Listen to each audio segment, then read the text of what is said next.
already know what it is. It's Barbershop Conversations. Hit the subscribe and the like button today.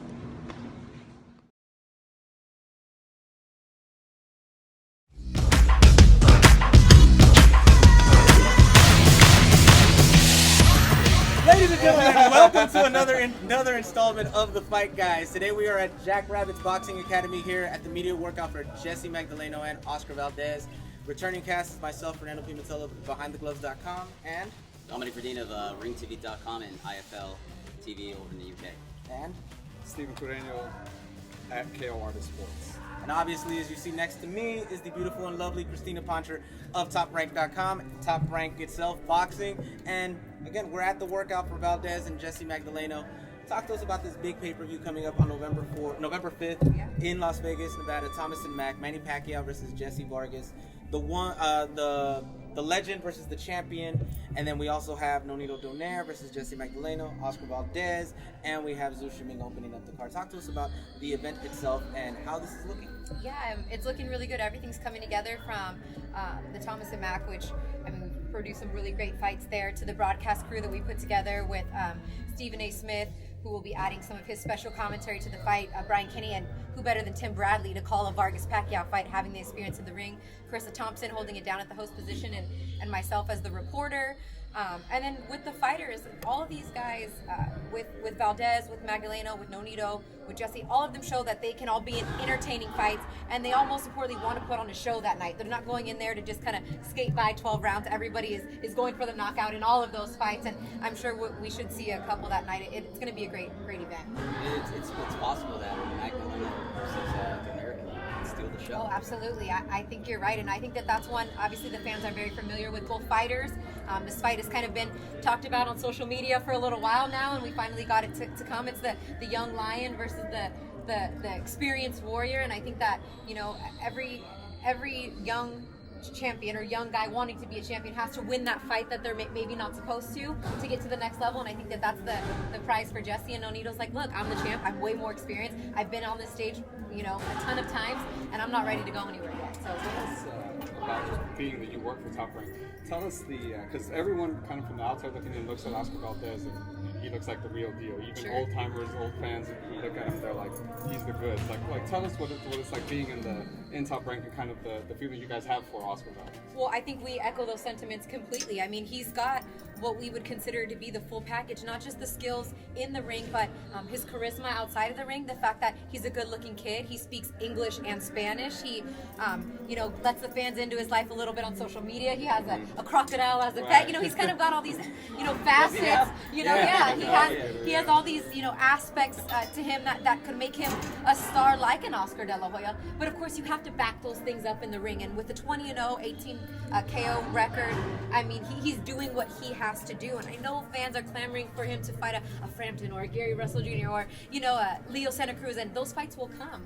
But his goal was to become a world champion. He made that happen, and hopefully soon enough, Top Rank can work with some of these other promoters, and he can have a shot at unifying some of the titles, because I think he's got the goods, and I think that everyone at Top Rank really does believe in this kid. He's been pretty vocal about wanting to fight fighters of the PBC. He wants Leo Santa Cruz. He wants Gary Russell Jr. Those are all marketable fights. And you think that's going to happen sometime next year? I think next year, very much so. I mean, boxing needs it. Top Rank needs it. Who am I to say that, we'll be fine just on our own? It's not, I mean, if our sport is going to succeed and continue to succeed, we got to make these great fights. And the fighters want to fight. Most of them, want these opportunities. Yes. And if there's not politics involved, then if we can put that to the side, it's not only great for the promoters and the fighters, but for the sport in general. So I can see that happening next year. Talk to us about the expectation about this fight. Obviously, you already went through the all-star cast of who's going to be broadcasting it. Obviously, it's Top Rank itself. It's not HBO, but the broadcaster itself, Bradley,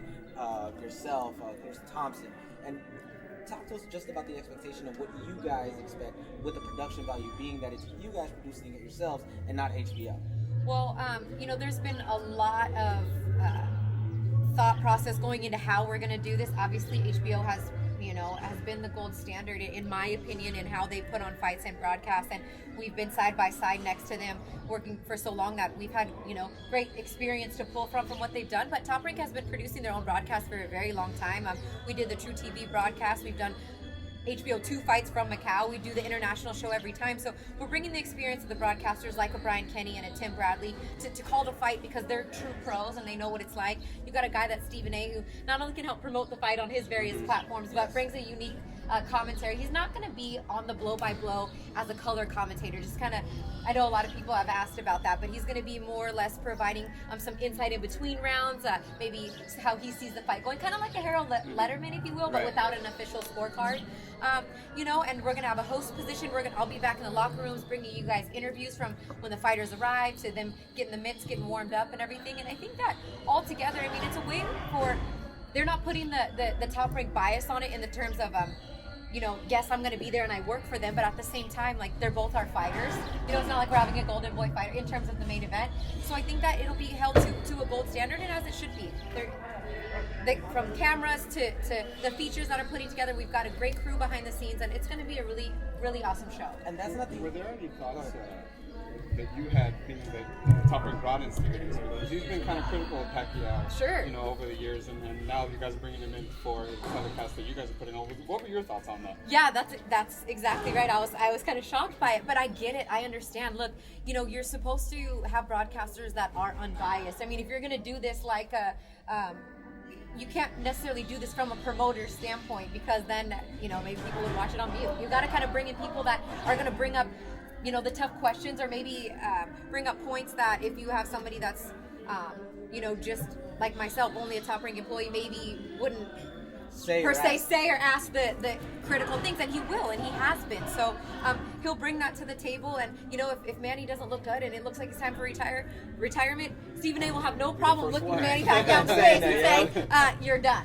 You know. Share with us your thoughts on Jessie Vargas, because his confidence is, I mean, he owns it. He really does. There's a lot of fighters out there that will tell themselves, you know what, I believe in myself. I'm going to win this fight, but they truly don't. Jessie Vargas really believes in his set skills. He believes that he has the boxing IQ to derail Manny Pacquiao. I really believe him. I agree with you 100%. I think for Jessie Vargas, this is the perfect time for him to get this fight. It's put up or shut up in terms of, you know, where he can go in his career at this point. And I think that the Bradley fight gave him a lot of confidence. Although maybe it came from one punch. If you watch that fight back, there was 3 or 4 times in several other rounds where he just missed that punch by like this much, and then finally lands it. And you know, if he could just get things to click on all cylinders, why shouldn't he have all the confidence in the world? What does he have to lose? And he's punching harder at 147. He's punching hard. You saw the knockout, and that was kind of something that had been a knock on him for a while. Is he doesn't really have the power, but it's coming. And if you go to his training camp and you see it, there's more pop on those mitts. You know, and he's throwing it with, like, for his country, for his kids, for everything. You can feel it behind these punches, because he feels like, this is my time. This is my time to shine, and I completely believe him. Being that you're behind the stage, obviously, with Top Rank all the time, talk to us about the difference you see in Jessie Vargas, because, like you said, after the Bradley fight, he's been a lot more aggressive, even not only in the ring, but outside of the ring as well. Like, talk to us about that difference. Did you kind of see the switch? Well, I think, you know, he's always been somewhat of a boisterous guy. He's been confident in himself. So it's not like I thought he was shy before, but I think that he did it against a fighter that had accomplished, you know, being in the ring with Manny, with Marquez, with all these guys, that he felt like, oh, I can hit him and he's gonna be wobbled. Or if I had 10 more seconds, or whatever, those are in a fighter's career. Those moments change perspective, change your confidence, and I have been able to see the fact that.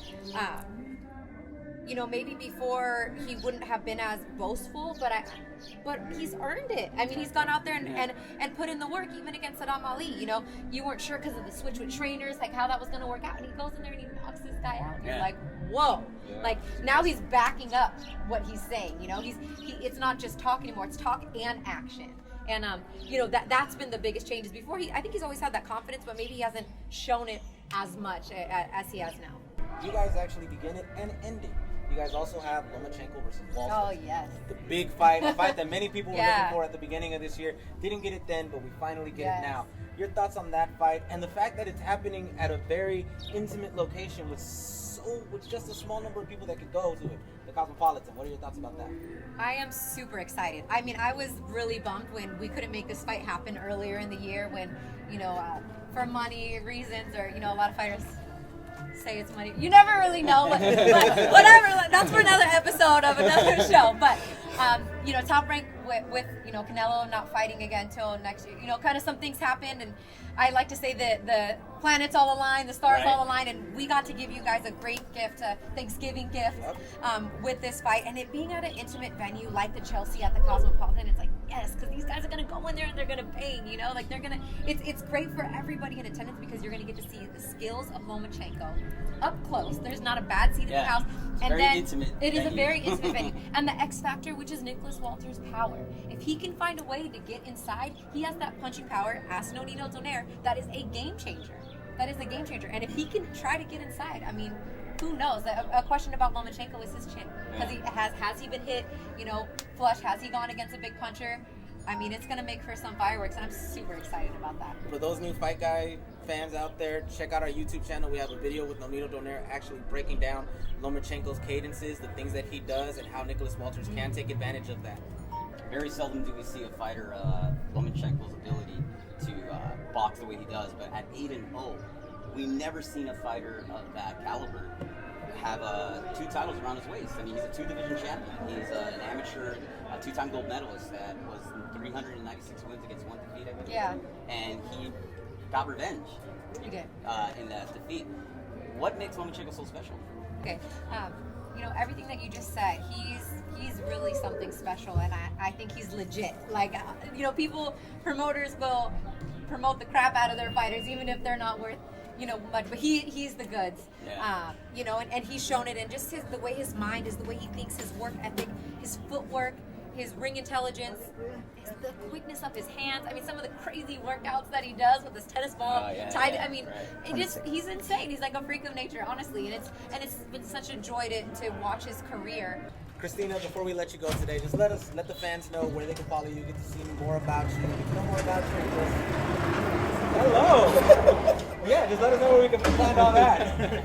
I was like, just open up, Christina. Let everybody know. At Christina Poncher on Twitter, Instagram, Snapchat.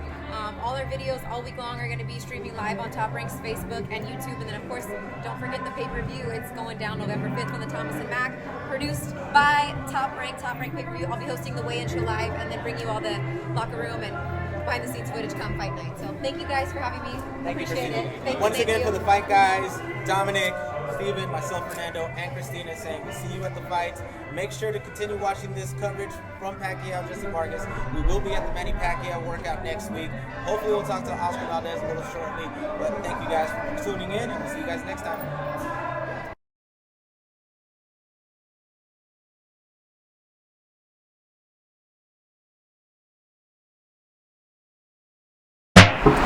Hey guys, it's your girl Angie. You're watching Barbershop Conversations. Make sure to click the button below to subscribe, like the video. Don't like it, leave a comment. You can also follow me at Angelica Curtis on Instagram. See you soon.